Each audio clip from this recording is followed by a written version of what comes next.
things that you guys have to know, and it's really important, is the CFPB. And the CFPB can come after you anytime they want. And that's one of the questions. How often can they audit you? So I'm just going through what I know you have to know under these things.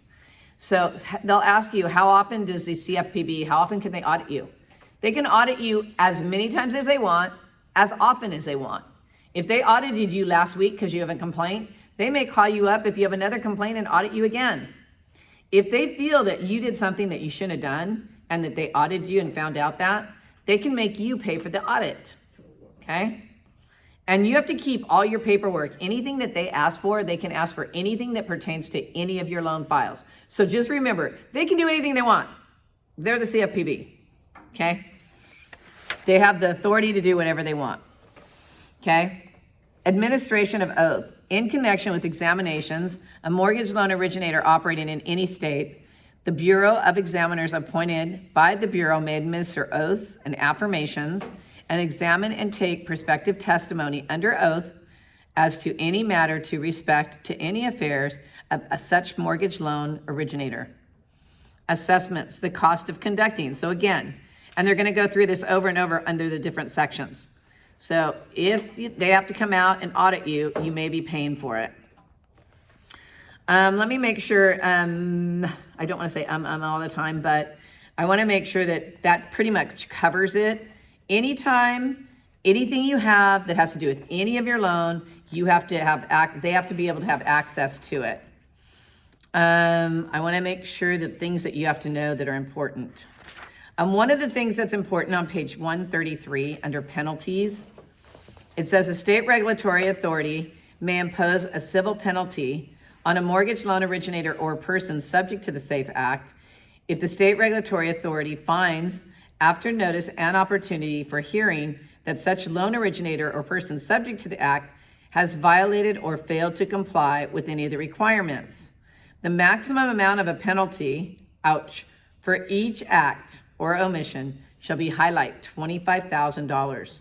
And each violation or separate to comply is distinctive and separate. So that last sentence on 133.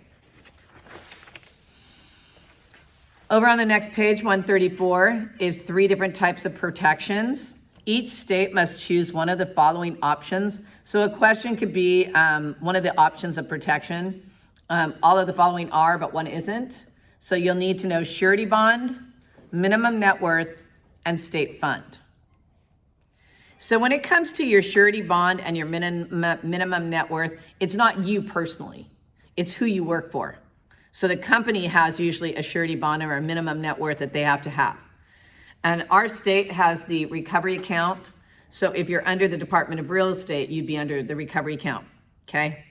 So make sure that you know it's not you that has to have a $250,000 net worth. It would be the person who is the broker or the company owner of your company.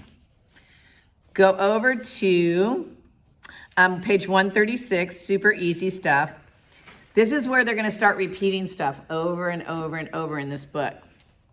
And some of the stuff that they're repeating is depository institution and whether they have to have a license or not. So to make it very, very clear so that we're not going to go through all these pages is this. Look, if you work for a bank or a place where somebody walks in and they can open a checking account or a savings account, so it's like a bank or a credit union, the loan officers there do not even have to take a 20-hour class and they don't have to take a test, okay? And no continuing education, they just have to pay the money every year, okay? Now, if you're a licensed registered loan officer, that's what you're gonna be. You had to take the 20-hour class, you have to take 8 hours every single year, and you have to pay the fee of $300 every single year. So the difference is the education and the testing. They don't have to take the education and they don't have to take the test. Is that because they're insured by the bank? Like, you know, I'm going to tell you, now that you opened your mouth, I'm going to let you in on it, how I think, okay? Good question, okay? They say They say that the reason the banks do not have to have, I'm probably going to be shot by the banks when they see my video, right? They say that the banks do not have to have the education and they don't have to take the test because they're federally regulated, okay? Let me give you an example of their federal regulations, just so that you say, I'm not going to say the bank that I worked at, but I suppose you could look it up under my NMLS thing. I don't know. I don't think it's there. Anyway, so when I found out we had to take a test, I'm allergic to tests. And I absolutely hate reading. And I've been reading for the last 2 days to you guys, right? And so when I found out that was going to happen, I'm like, I'm just going to go work at a bank because I don't have to do it if I work for a bank. So they were looking for loan officers desperately because basically what happened is the banks had all these customers, right? Think about this logically. The bank had all these customers that came to them all the time. But yet instead of using the bank to get their mortgage loan and have the bank make the money on them, they used mortgage brokers, and mortgage brokers and mortgage bankers were making a lot of money. So the banks are like, wait, how can we get in on that money, right? So they made it so that they basically closed us down so they could steal our business. I know that's a really bad way of saying it, but the banks run our country. If you guys don't believe that, start looking at the research. People with the money run the country. So I'm like, so at that time, the banks were like hiring loan officers and actually paying signing fees because they wanted people who knew what they were doing. The unfortunate part is working for a mortgage banker or a mortgage broker, we have different underwriting